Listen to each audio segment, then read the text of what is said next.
This is Why Am I a Mets Fan? A podcast hosted by Samantha Croston and Ashley Wenskoski.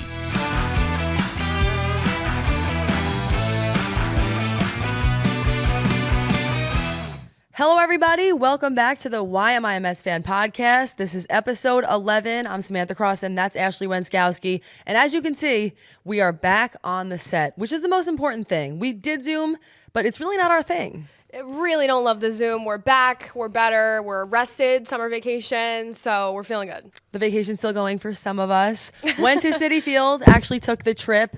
Whoa. Sorry. I kicked the mic. We were just excited. Yeah. And I understand why. Right. Went to Citi Field this past week. Yeah. How was it?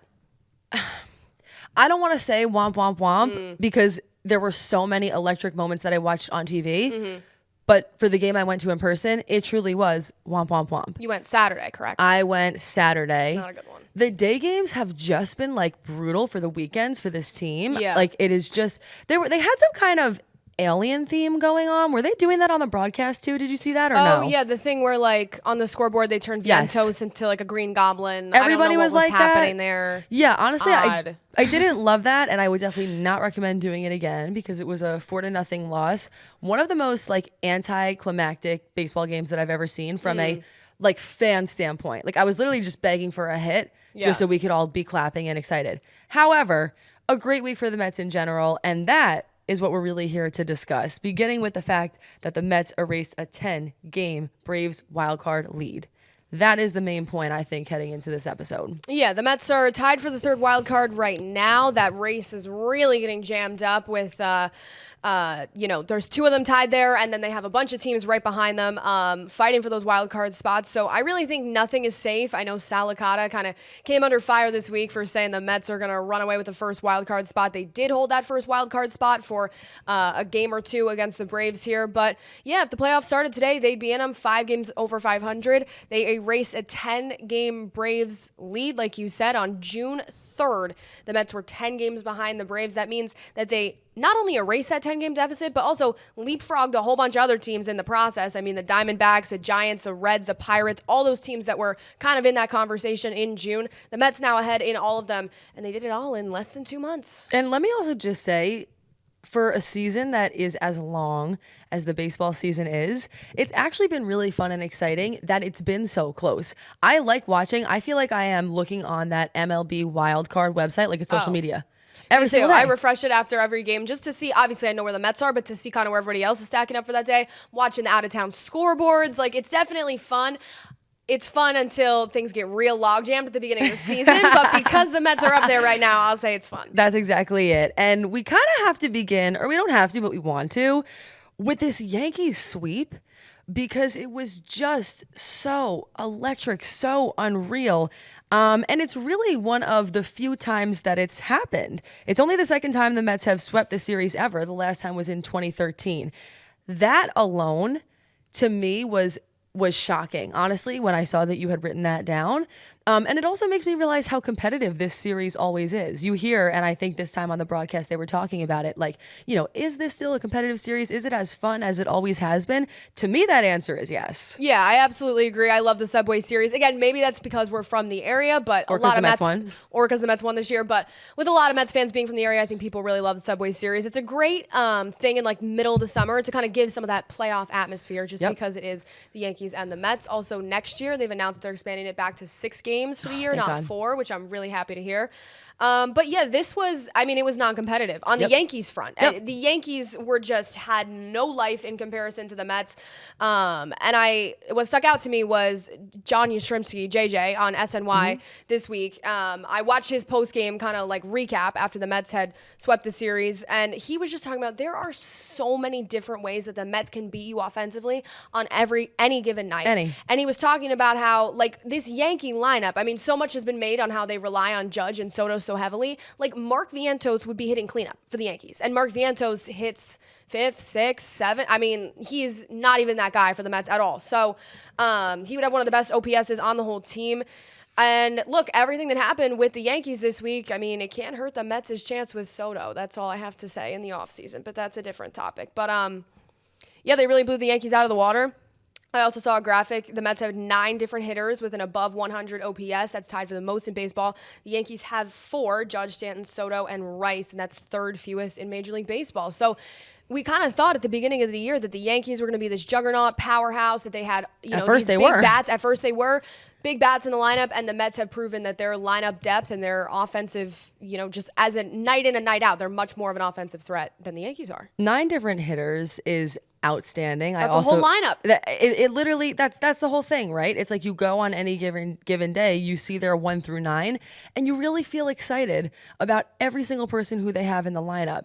The Yankees have holes, man. Like, it is aching. It's honestly, it hurts me to watch almost, honestly, and I know that a lot of people will say, yay, and I get it, and it was cool because the Mets are the little brother, but you're talking about big pieces where who the hell knows what they're going to do? Yeah. With the Mets, I feel like it truly is just a few tight adjustments, and who knows where this season could go. Not to mention, to me, the moment that really stuck out was Diekman against Judge. Oh, man. And the fact that Diekman won. You could check Mets Twitter, every single person, including our account. Listen, me, okay? And by our account, I do mean Ashley, was ready to just hang it up. When I saw Jake Diekman trotting up to face Judge and Soto, I was like, you might as well put this game to bed. But he put you it to gotta bed the give other credit way. where credit is due. You do. You absolutely have to. That was a massive moment. No one believed in him, and he got it done. And that's what I think sticks out to me continuously on a week-to-week basis about this Mets team,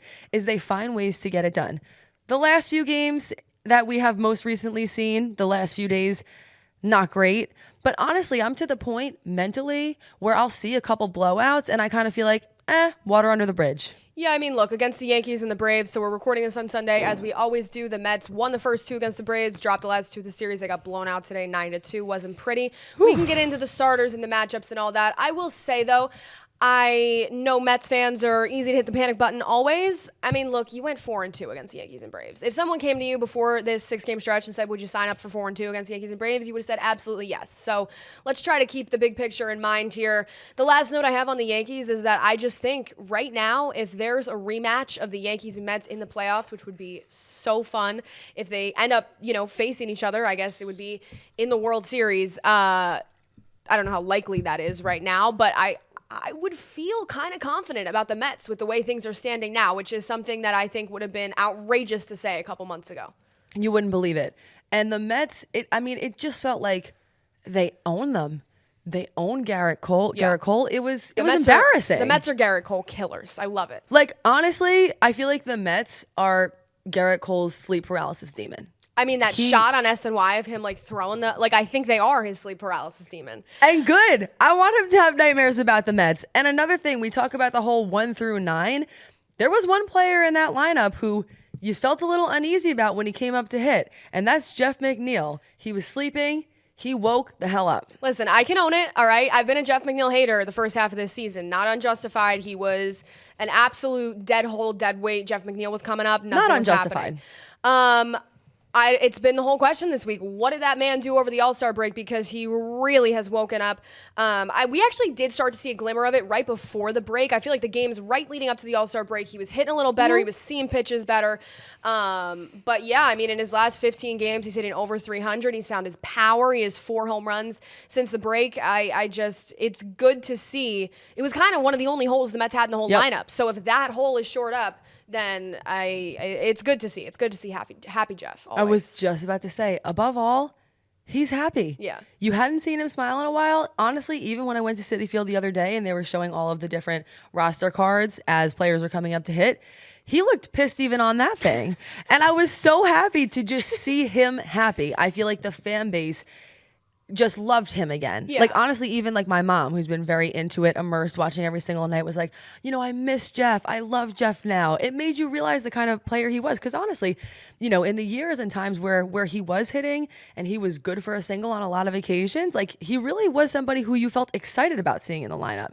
You kind of feel like you have that back now. Yeah, I mean, he's one of their veterans. He's been on the team for, I want to say, 5 years, upwards of that. So you always want to root for Jeff McNeil. I think even when Mets fans, myself included, were so down on him at the beginning of the year, I don't want to hate on Jeff McNeil. I want to root for Jeff McNeil. So to see him kind of shore up one of those, depending on the day where he plays, he's kind of all over the place. But if he shores up one of those outfield spots, I think this is really, really one of the deepest lineups in baseball. And that kind of brings us to our next point. Right. Breaking news, everybody. I'm sure that you have heard it at this point, but we want to talk about it and bring it up. New York Mets are acquiring outfielder Jesse Winker in a trade with the Washington Nationals. That is according to ESPN. He had signed for $2 million this winter, and he's been pretty great so far. He's playing a solid left field. He's hitting well, and I think Mets fans are even, eager and excited to see him considering his history. Yeah, the Mets needed a bat. They needed a lefty bat. They needed an outfield bat. That right field has really been a problem in the absence of Starling Marte. When you got Tyrone Taylor platooning out there, DJ Stewart,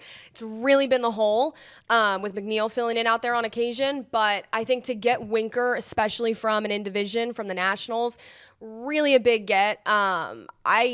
I know Mets fans were excited, maybe saying Michael Conforto. Jesse Winker is better than Michael Conforto. Yep. He's having a better year. He's hitting .253. He's playing a pretty good left field. I don't really know where the Mets are going to use him yet. I think it's going to depend on the night, the splits, the pitching splits in terms of the starting three in the outfield. I think it's going to be a little bit more piecemealed. But I was very excited to see that news last night, and I was more excited to see that when I first saw it come out, I was like, ooh, like who they giving up for that? Is it going to be like one of the, rotation pieces that they have lower? Is it going to be a Sproat? Is it going to be a Dom Hamill, a Mike Vassell? I'm not saying those guys are untouchable, but Yep. I am a little married to some of them that have been in the organization, a Blade Tidwell, because I want to see how they'll fare 100%. with the Mets in the big leagues. I was a little unsure about giving any of those guys up, but they give up Stewart from AA, Mets number 17 prospect, pretty much as good as you're going to do in that situation. He's a little old for AA already. Sure, will he probably go to the Nationals and become an ace because that's how things go for the Mets? Absolutely, but Because that's how things go for the Mets. But listen, you mentioned it, obviously, as we get closer and closer to the trade deadline. It's worth mentioning that I think even some Mets fans thought, this might be a womp, womp, womp kind of trade deadline. Yeah. And Stearns has proven time and time again with the moves that he's making that not only is he reaching for great guys, but in my mind, he's never really giving a whole lot up. I truly feel that the Mets come out on the more positive end of the trade in pretty much every instance. And I really love that strategy. I am not a prospect hugger, but I would say in comparison, some people never want to get above anyone, and I don't fall in that camp. I think, right kind of aligned with David Stearns. I give up a little to get right your number 17 prospect. Okay, Jesse Winker's a rental. His contract's up at the end of the year. To me, that's a pretty even trade, or the Mets won it. So maybe not a prospect hugger, but you're like a prospect high fiver. I'm a prospect. I have my few guys who I like to, I don't want them to go anywhere. Like if the Mets traded, honestly, even maybe Brett Beatty I could live with if it was someone huge. But if they traded If it was someone huge. Acuna, that one any hurts of me those, for some reason. they would Beatty hurt hurts me. Yeah. There's a few of those AAA guys that I don't want them to part with. I think Stearns did great for Winker. I think Stearns, I love the philosophy of not really sacrificing the future while continuing to build for this year, because this team has proven that they're a team that deserves pieces this year. Also, I have to say it. I know that I shouldn't, and I know he'll get his time, but there's a part of me that is watching Vientos be so successful, and I know he's earned it, but I feel a little sad for Beatty. You know what I'm saying? Like, I feel bad that he's watching that from AAA. I feel a little bad, but I also, Vientos has just been such a star since he's really started to hit and whatnot through this spring that I think Vientos has won that job. So I don't know where that leaves Brett Beatty in conclusion. We've seen some second base play, but we'll see. It leaves him in a you wonder if he does end up getting traded kind of category. Yeah. But you're right. Vientos has earned it. One kind of bummer, or really two, as far as, looking at the lineup and injuries, Kodai Senga, it was kind of an, Aaron Rodgers, New York Jets sort of ordeal. I know that people were really excited about this. He got hurt. Yeah. He got hurt. It is what it is. I don't necessarily think that it was a matter of them rushing him back into it. I actually do think he was prepared to play and ready, and he looked good out there.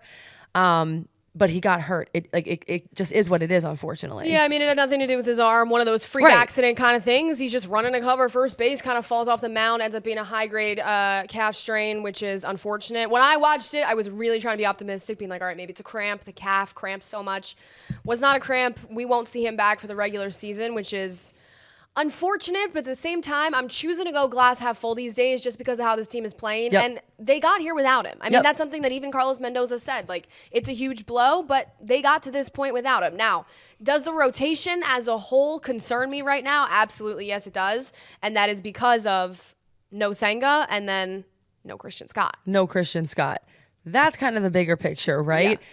They got this far without Senga. I mean, honestly, even in that game, at first, I was watching on TV, and I sort of want to know where you were watching this game from, because the night that Senga pitched was absolutely unreal. The score, it ends up being an 8-2 lead, grand slams, home runs out the wazoo, like truly one of the most exciting Mets games that I've seen the entire year. Yeah. And it makes you realize, I think, a little bit that sometimes no matter who is pitching, again, the hitting is that good that there is a little bit of room for error. But as you mentioned, they got this far without Senga.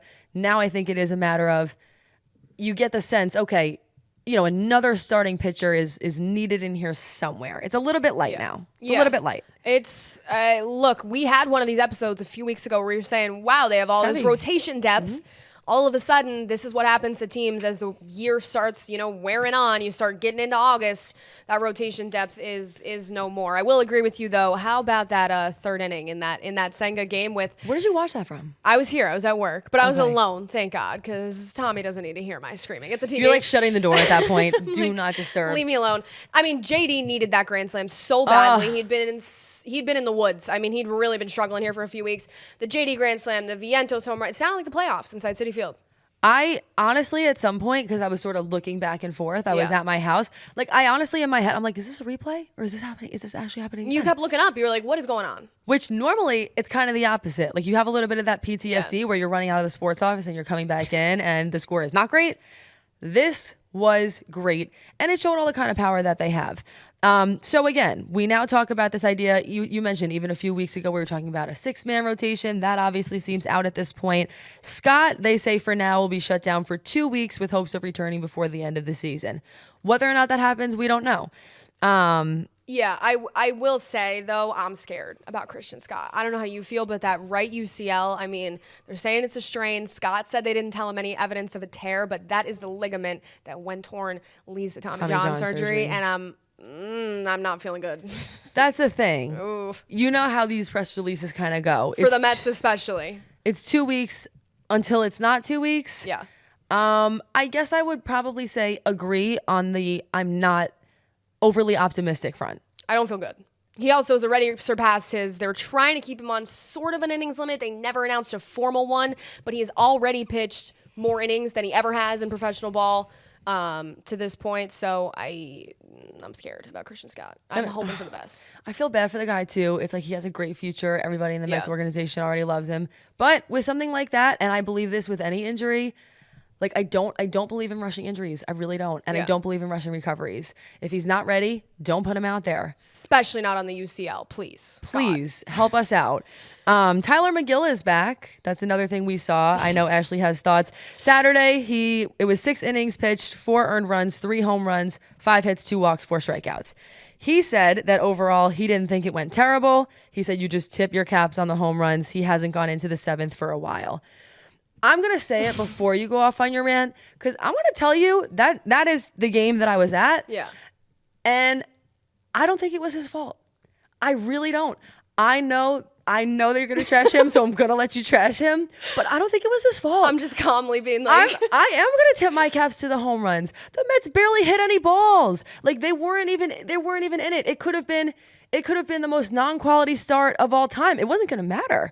The Braves pitcher, the starting pitcher for that day, and I'm blanking on his name right now, but he Spencer, what's his name? Spencer something. Spencer, he had the start of his life. Yeah. I mean, he had the start of his life. I really felt like they were going to lose that game no matter who was pitching in there. I'm going to say it. I'm not a Tyler McGill lover, but I'm not a Tyler McGill hater, and I didn't think it was the worst start I had seen from him. I thought the Mets had hit the ball more. All right. I'm a Tyler McGill hater. And Here Ashley goes. Listen. You cannot. You know that thing that's like, you're not serious people? The Mets are not serious people, and they're not a serious team in this playoff race if they're going to throw out Tyler McGill and David Peterson out there every fourth and fifth day. You are not serious people if you are trying to go to the World Series with those two in your rotation. The trade deadline's Tuesday, so I'm really going to hope something transpires before Tuesday in terms of starting pitching for them. We can get into some targets in a minute here. But Tyler McGill just cannot be run out there every fifth day. I think he really would fare better in the bullpen. I honestly want him off the team. I'm pretty done with the Tyler McGill experiment. But just starting these, to me, it's not even, you are right? They wouldn't have won that game if he pitched scoreless, 8 innings, shutout, whatever. They were still not going to win. For me, it's his attitude. I mean, to get out there and for me to watch you talking to SNY afterwards saying, you know, I didn't think it was terrible. Oh, I haven't gone into the 7th in a while. Like, that wasn't even a quality start. Sure, it wasn't terrible, but it wasn't good. Like, the bar is in hell for Tyler McGill. It's the standard that I think he holds himself to that I really don't like. And his whole demeanor on the mound. You know, I actually said this in our Mets group chat this week. I am on a certified Tyler McGill rant. He brings back visions of Steven Matz for me. And my big problem with Steven Matz back in the day was the minute something went wrong for him, gave up like a 2-run home run or something, you just saw him kind of start to sulk on the mound. It was a demeanor thing more than it was even a stuff thing, in my opinion. And I think Tyler McGill has the same affliction, the same little disease. The minute he starts to give up runs, get in a little bit of trouble, it's all over. Tyler McGill ain't bouncing back. And I don't like that, and I don't like the standard that he holds himself to. And I don't like him, and I hate him. I'm sure he's a nice guy, but and I hate his family. The bar's in hell. All right? That's literally one of her bullet points. Just want everybody to know that. She actually took the time to write on a bullet point that says the bar is in hell. Because don't tell me it wasn't terrible. It wasn't even a quality start. Listen, I'll meet you halfway on this. When I'm reading this quote and I see, overall, I didn't think it was terrible. Tip your cap to the home runs. Haven't gone into the 7th for a while. Things I'm not hearing, accountability. Yeah. And you like accountability. I think a lot of Mets fans in New York appreciate accountability. He didn't have a lot of that. I do have a quick piece of lore for you on Steven Matz. Go for it. Just wanted to say Long it because it Island. got brought up. His aunt was my math teacher. Whoa. My math teacher was like, yeah, I have a nephew on the Mets, and his name is Steven Matz. And in my head, I was like, people have mixed feelings about him, but I'm just going to keep that to myself. And good for you. Long Island's like, I feel like everybody has a little connection to each other on Long Island. My friends at school from Long Island used to tell me they used to go to the deli on Long Island and order the sandwich named after him. And I was like, that's nice. I can't stand Wait, Steven I Matz. know exactly what deli. I really feel like I know exactly what probably deli do. that is. Yeah. Seaport. Ask your friends if it's Seaport, because I think that's the deli. We're not He friends was like, anymore, but okay. if we were. Should we get into that or save that for another No, it episode? actually was a situation gone wrong. Let's not get into that. I guess we won't find out the answer to Anyways. that. I'll look it up on my Never own. try to date someone from Long Island. Yo, wait, why do I feel like we need an extra innings do. on why you're not friends with this girl anymore? It's a guy. Anyway, that actually makes sense. That's what I said. Never. Yeah. Yeah, okay, that makes sense. Anyway. So we're going to move on. We're moving forward or back or in a different direction. Seaport, Steven Matz, and deli. the lore of Ashley's not ex-boyfriend. Anyway. One thing you wrote down here that I do agree with is Jose Butto is not the answer, right? We always try and For be the forward rotation, thinking. no. I'm sorry, it's not the answer. He needs to continue to stay in the bullpen is what I meant to say. We are always forward thinkers. Okay, so you don't like the people who are pitching in that 4th and 5th day slot. So that's the question that we come on this podcast to ask is, if not them, then who? Which is kind of what I was going to peg you with when you went on the whole I hate Tyler McGill rant. It's like, who are we going to use to fill that spot? And I don't think it should be Butto. Not so who Butto. should it be? Yeah, not Butto. Butto's been such a revelation in the bullpen. He's great. given up 1 run since he freaking joined the pen. They need bullpen help, which, again, we can get into some of how that shook out this week so badly. They better not touch Butto in the bullpen, and I don't think that they plan to. Kind of gets into who the Mets should target at the deadline. I think they really, now the focus shifts to they need a starter. They might need 2. I don't exactly know. The market is a seller's market, and that's where you get into dangerous things where, just when we were talking about, David Stearns is not going to sell the farm for this year. So Jack Flaherty, Andrew Chafin on the Tigers, those are pieces that intrigue me. just in terms of pitching as a whole. They're probably going to hold on to Skubal, which sucks a little bit, although the price would have been sky high for Skubal because he's having such a great year. I think the market has cooled for him a little bit. Maybe he'll get moved before Tuesday. I don't really see the Mets getting Skubal because I think they would have to kind of sell the farm. Blake Snell is another name that comes to mind as a starter. I don't know if the Giants are. I think the Giants are trying to move him. I haven't really seen the Mets in those conversations, so we'll see.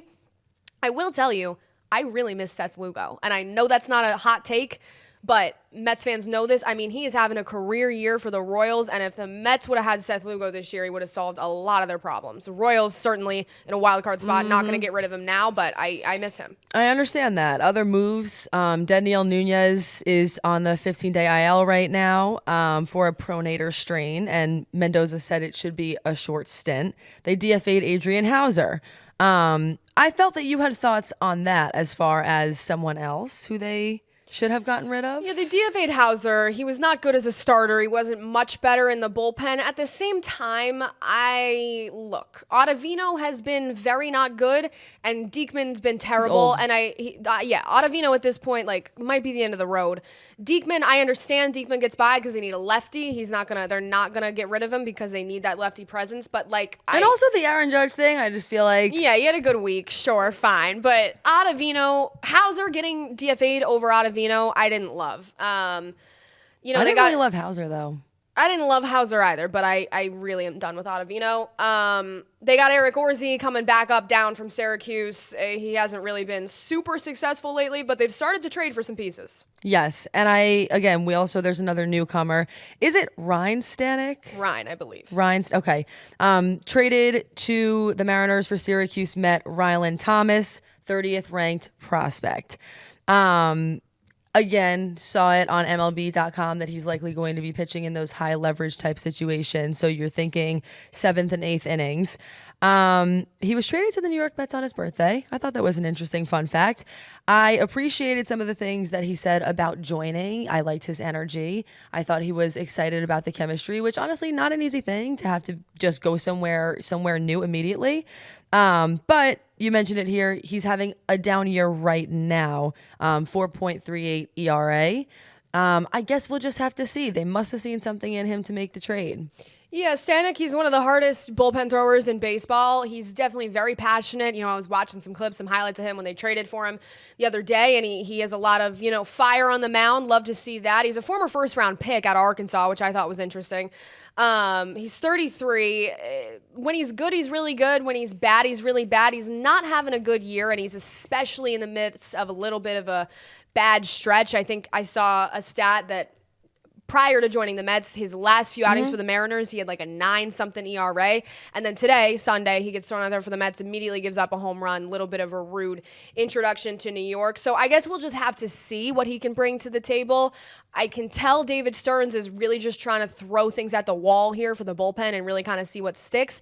I don't hate it. I don't think Rylan Thomas was really a guy that they had on their radar to bring up to the big leagues this year, if I'm being honest. So we kind of saw Rylan a little bit in Syracuse. If he can get an opportunity in Seattle, that's better for him. What I do think is interesting is Stanek and Phil Maton. I can never... Maton. Okay. One of those words I read in my head and I just can't ever get it right. Understood. They both won the 22 World Series with the Astros. They were teammates on that team. That's lore. That is lore, and that is something David Stearns likes guys with a little bit of pedigree, I've started to notice. He looks for talent, he looks for stuff, and he looks for whatever, and good deals. But he also likes guys that have a little bit of experience in the postseason. Stanek, for all that I'm talking about, that has had a down year, has a 2.7, I believe, ERA in the postseason. So he likes guys in the clutch. He likes guys that get better under those high leverage situations. And if Stanek can provide that alongside Phil, then that'd be great. That would be great. I also kind of like the fact that they were teammates. I appreciate when you're looking for chemistry and connection, it's nice to feel like you know somebody. It's nice to feel like you fit in. Stanek's also one of the hardest throwers in the sport. I believe I saw on MLB.com that he's topping out at 101 miles per hour. Yeah. Totally different kind of thrower than Maton. Yeah. So we'll just have to see what both of them do. But at the end of the day, again, it's more trades and more moves that have Mets fans excited. I wouldn't say we're all all the way there yet, but I appreciate the little puzzle piece by puzzle piece that the approach that David Stearns takes to the entire thing. Before Tuesday, and you can tell me your opinion, I threw out some names. I think they need a starter before the deadline, and they really, I think, need another bullpen guy. If we leave Tuesday without one starter and one reliever, I don't feel good. I would prefer, my preference would be 2 starters, 1 reliever. I agree. I'd be fine with 1 starter, 1 reliever, but I honest to God believe if this is going to be a World Series caliber team, that is the floor. Yeah. Like that is what you need minimum. Yeah. Again, it becomes a question of what do you want to give up, right? Because, and you mentioned this in the past, and I really still believe this, no matter how much hype, no matter how exciting this year is, I don't think that Stearns is just ready to say, screw it all, bye. Like, I think a question he always asks himself is at what cost? Right. He doesn't get caught up in the hype, in the fandom. He really thinks like a business guy, and everything is a business decision to him. And you have to respect that. I don't think they should just throw it all out there, even though the Mets are having a great year. And I do agree that they've earned it. But I also think that you have to think about at what cost, because if we're bringing those 2 guys in, who are we shipping out? Yeah, I totally agree. I also think, like you said, they just really need pitching depth no matter what form. If that is a guy like Buto who can start sometimes, who can give you some long, late-inning relief in the bullpen. I know Reed Garrett and Sean Reed-Foley are on their way back to the Mets. Reed Garrett especially will shore up some of those innings. Reed-Foley really hasn't been fantastic. He made a rehab appearance today in Brooklyn. He gave up 2 runs in 2/3 of an inning on 23 pitches, so that's not a great first sign. Sure, it's good to get those guys back, but they just need bullpen help and bullpen depth desperately, especially with Nunez, who is someone who really broke out for them in that 8th inning, especially with him currently on the IL. Hopefully that's not too long of a stint. I hope so too. And that's the thing. With some of this stuff, you just never know. I guess that's even true about who you trade. Like, it's not to say that the people who they bring in will be great right away or not. Yeah. And I think that's a part of the game. But I will say this, compared to where we were when we started this podcast even 11 or 12 episodes ago, who would have thought that we'd be sitting in this position where you're really talking about a few key final pieces, and that's really it. Yeah. It's a great core. It's a great base. It's a team that's hitting well. It's a team that does have good pitchers, although they need some more. I actually even do like some of the guys in the bullpen. I, of course, appreciate what Edwin Diaz has brought recently. I don't think it's a complete team, but I don't think they're very far away from it either, and that's not a bad place to be. Yeah, the Mets are shoring up a few of those details, right? Like right field, lefty bat, bullpen guys. Aside from the rotation, which has become more of a concern this week, I'm worried about the rotation. Aside from that, it's little details, and I think even you look across town, a team like the Yankees, that's a lot of holes. A team like the Mets, that's a couple little things you put in here, you put in there, could make all the difference. Jesse Winker could make all the difference. We don't know yet. The Yankees is not little details, and I know this is not a Yankees podcast, but I am thinking about the Yankees all the time recently. Yeah. Because the crazy thing about it is, every time I watch them, I'm like, they suck, they blow, they're the worst. And they still have a good record despite all of it, you know? They got off to such a good start. I know. So we'll just have to see what happens with them. But we will obviously be keeping our eyes on everything and letting you guys know as soon as we find out or watch things with you as they happen.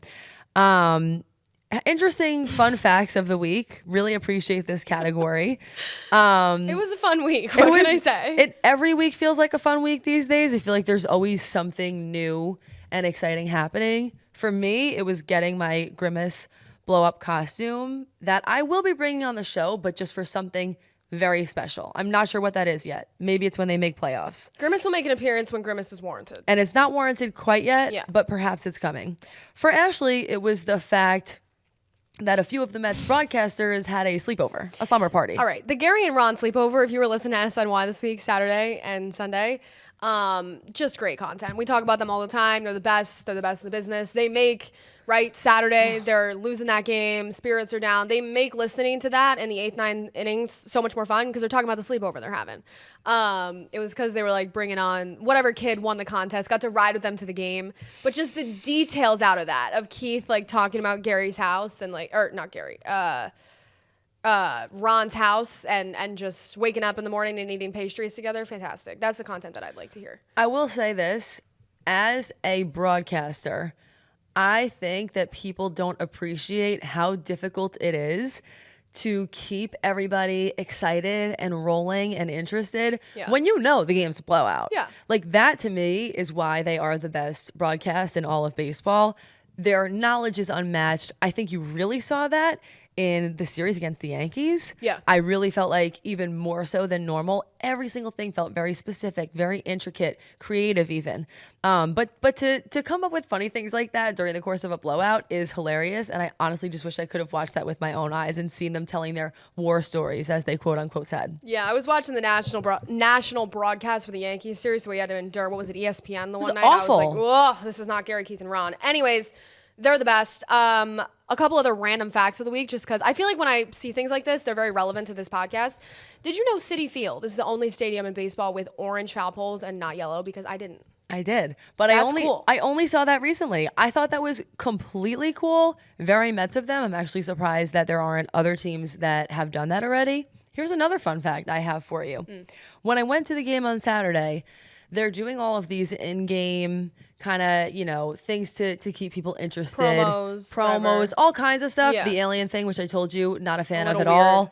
all. They were doing a Mike Piazza jersey giveaway, and the jersey was extremely ugly. I don't know if people are going to back me up on that or not. It was just, I didn't stand in line for it, but it was not worth standing in line for. Got it. However, in between innings, and I remember they did this at the last game I went to too, they have this thing where a kid, maybe between the ages of, I don't know, 8 and 13, comes down. They have to, they're standing not like exactly by the foul pole, but maybe midway in between that and third base. And they have to run down, pick up the third base, and run back with it in less than 15 seconds. And on the day that I went, it was some like maybe 12 or 13-year-old chick. And they said, time to beat 15 seconds. This girl went down there. She's a sprinter? I don't know, but she picked up the base and it was like less than 8 seconds. I'm like on my feet. I'm like, she can make it. Oh my God. 14.9. That was, honest to God, the best part of the day. What does she win? What do you get? You know what? I don't even remember. But she got there with a fourth, probably like a shirt. Yeah, like not, yeah. It wasn't like to go on a vacation Yeah, or anything yeah. like that. But I was like, that is some girl power right there. She got it. 14.9. I'm telling you, was the most excited that Citi Field was the entire day. That's hilarious. I'm like, good for her, honestly. I don't know if I could do that in 15 seconds. I really don't. Good piece of inside lore from this weekend. Yeah. I think Citi Field does a really good job with getting the kids involved. 100%. Every ballpark does, but Citi Field does a good job. I would agree. And then my last thing that I wanted to say was Steve Gelbs with another great report this week. He's always bringing something good Yep. to the SNY broadcast. LINDOR social media handle is at LINDOR12BC. Now, I don't know about you, but I don't know. I never really thought about what the BC stands for. I just Me kind of neither. glossed over it. Yep. I'm not sure. I agree. Steve Gelbs brings to us that the BC stands for Be Consistent, which is really quite interesting because I think that sums up Francisco Lindor. I know that he's not always consistent on the field. Listen, we had an Instagram reel get a lot of views, and people did not like my views on Lindor so much because they said that he wasn't hitting at the beginning of the season. He isn't always consistent. Yeah, I know. But he's always very consistent off the field. No matter if he's in the middle of an 0 for 20 streak or he's tearing the cover off the ball, he's standing there with the media, he's taking the questions. He is the guy that you can turn to on the Mets for hard topics. And I think that's really an admirable quality. We've talked about it before, but especially that little reel that we had where fans were giving their Lindor takes kind of in the comments. There was like 200 comments or something. I don't know. It really just got me thinking about, you don't have to pit Lindor and Alonso against each other. You don't have to do that bit. But why do Mets fans not embrace Francisco Lindor more? I don't know. I think I don't know if it stems from the Javi Baez stuff years ago. I don't really know what it stems for. Maybe his slow starts.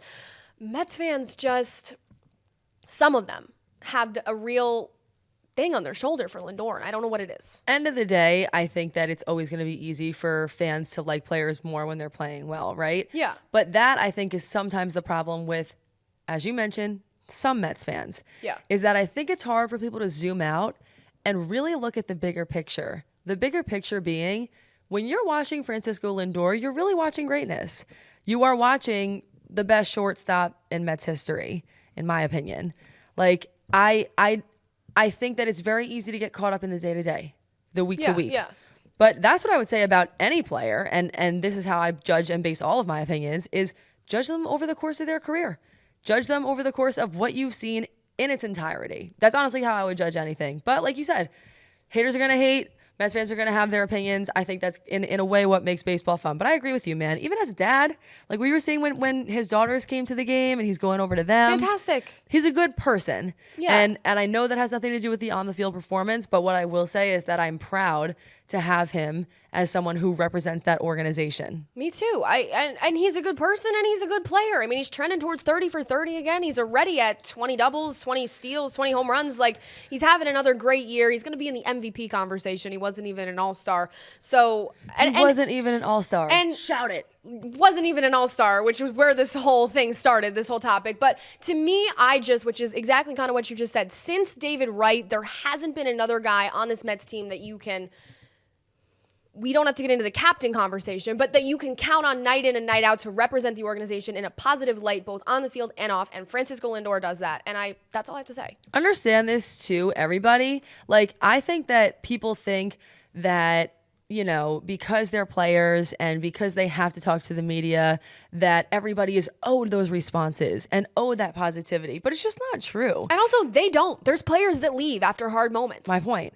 Like, these are athletes, but they're also human beings too. And the fact that he could go out there in the times when things aren't going well, yeah, don't hate on. You want to hate on somebody, like, just throw your hate at the national broadcast, because that was just not as good as Gary, Keith, and Ron. Correct. Direct your hate in that direction. Yeah. Up next for the Mets, 3 against the Twins at home, and they are going on a road trip. 3 at the Angels, 1 game stop in St. Louis, 3 at the Rockies, 3 at the Mariners.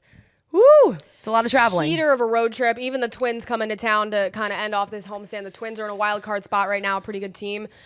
This is a road trip where you fall asleep for a couple of these games and all of a sudden you come back with a under 500 road trip record and things aren't looking so hot. So I'm interested to see how they handle it. Definitely a tough stretch, especially with that 1 game stop in St. Louis for the rain out earlier this year.